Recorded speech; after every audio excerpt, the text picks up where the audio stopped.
The figure standing in the hallway should not have existed. It was nearly 3 in the morning when I opened my bedroom door and saw it staring directly at me from the darkness.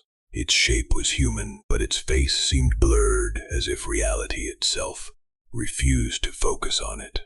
The thing never moved toward me.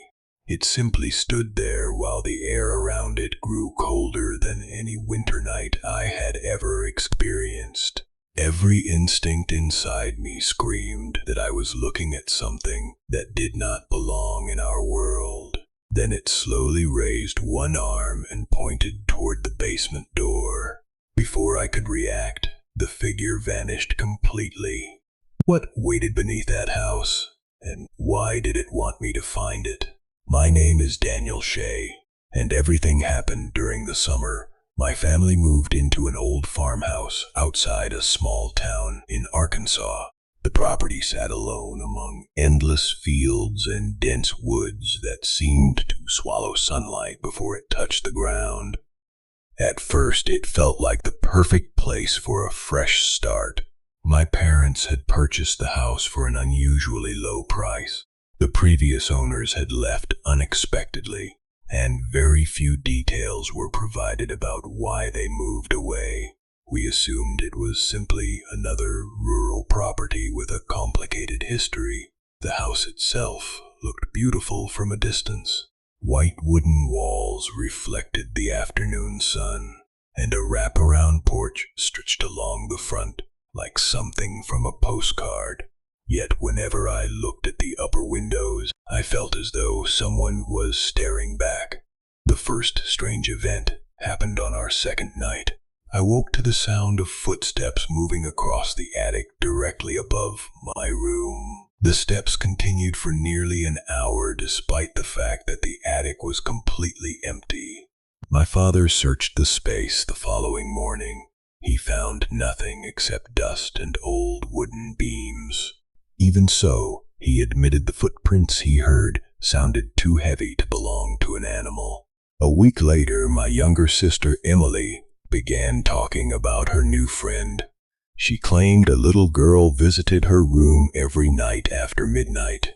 At first, we assumed she had created an imaginary companion. Emily described the girl with unsettling detail. She said the child wore an old-fashioned white dress and never smiled. According to Emily, the girl spent most nights standing silently beside the bedroom window. My mother grew concerned when Emily started waking with scratches on her arms. The marks appeared overnight and formed strange patterns that resembled symbols. No doctor could explain how they appeared. As summer continued, the atmosphere inside the house changed. Rooms became freezing cold without warning. Doors opened by themselves, and distant whispers echoed through empty hallways after dark.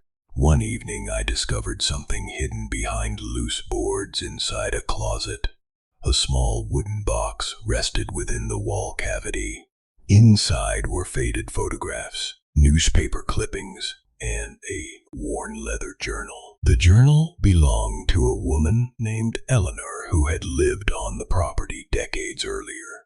Her entries described hearing voices beneath the house. She repeatedly mentioned something she called the Watcher Below. At first I assumed the writings reflected paranoia or mental illness.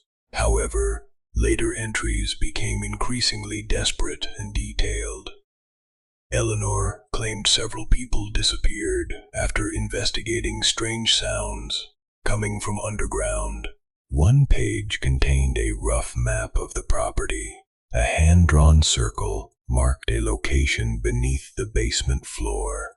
Beside it were 3 chilling words written repeatedly across the page. "Do not open." The warning stayed in my mind for days. I tried convincing myself it was nothing more than a ghost story created by a troubled woman. Yet the strange activity inside the house continued growing worse. Late one night, I heard Emily crying from her room. When I entered, she pointed toward the corner beside her closet. She claimed the little girl was standing there watching us.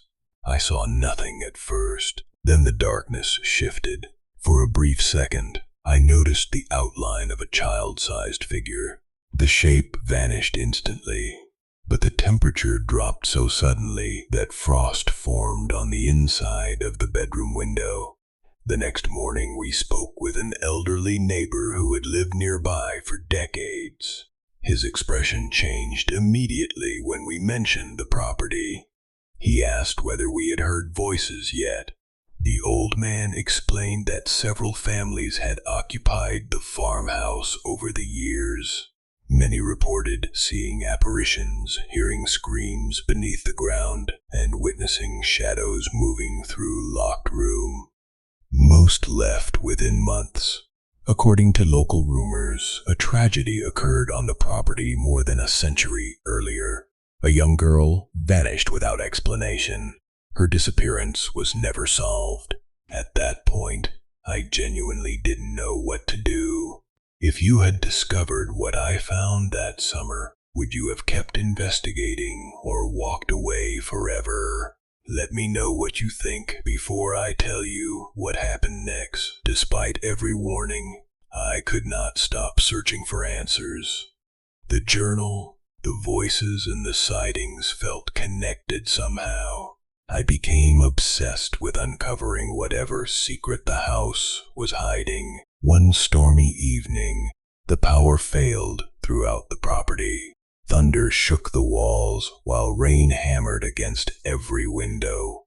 That was when the basement door slowly opened by itself. I followed the sound downstairs, carrying only a flashlight.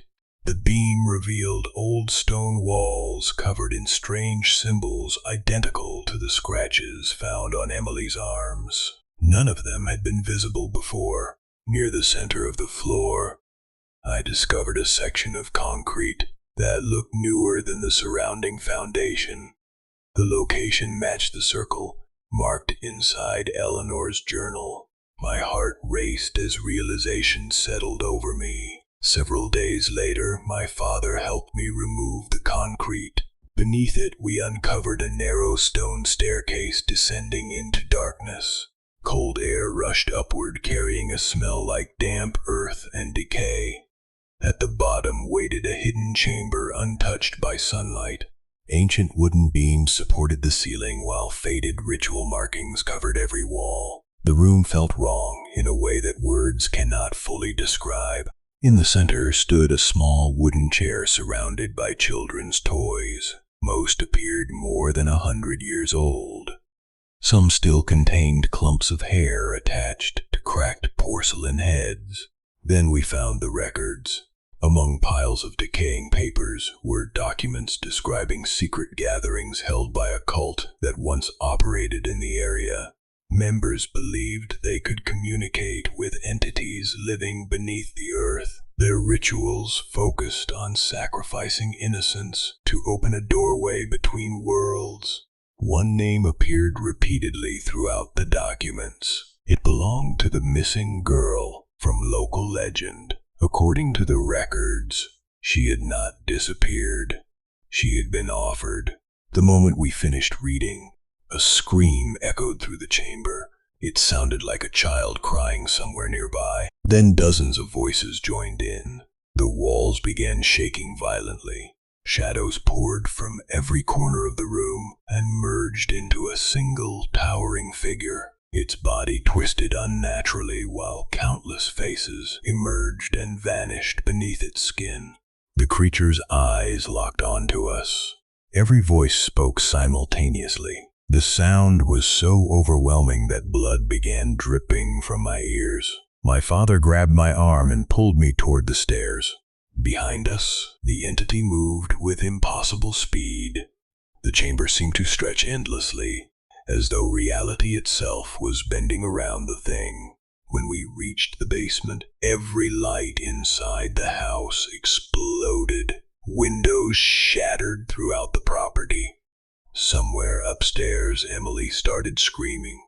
We found her trapped inside her bedroom. Dark handprints covered the walls from floor to ceiling.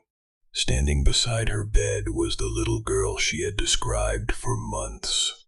For the first time, the apparition looked directly at us. Tears streamed down her face. Then she pointed toward the doorway behind her. The towering entity appeared there. The next moments remained fragmented in my memory.